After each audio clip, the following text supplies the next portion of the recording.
Nearly 15 years have passed since a Tucson man was killed in his own home. And tonight, detectives and his family hope the public can help them get some answers. In this week's 13 Crime Files, we revisit the case of David Vukmanovich and speak with his family about how tough it has been pushing forward.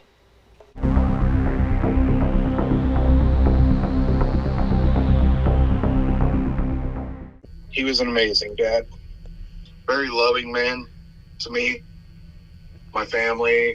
54-year-old David Vukmanovich was well loved and was a loyal Tucson resident with no criminal history.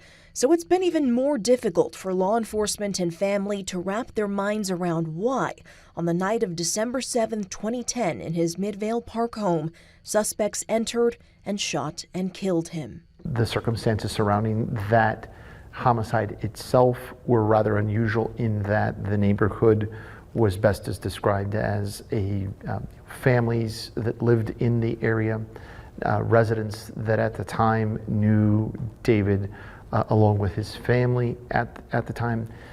David was a participating member of the community, was working. This occurred during sort of prime time or evening hours at around 8 p.m. Vukmanovich's son Davis talked to his father just 30 minutes before his death. Yeah, and I was totally in shock. My world just went upside down. Tips started pouring in following the murder, but have since trickled off. And with it being a fairly busy residential area, it's believed someone knows something, as detectives don't think this was a lone act. We do believe that there was more than one suspect that was involved in this incident. There was a large police presence in response to this incident, and we believe that 15 years later, that someone knows information or may very well have been participating alongside the suspects. And so this is an attempt to appeal to them to see if they will come forward and provide us with information about the incident.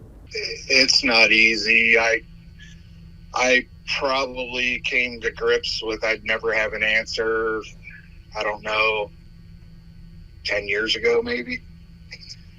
And I just been trying to live my life as best I can and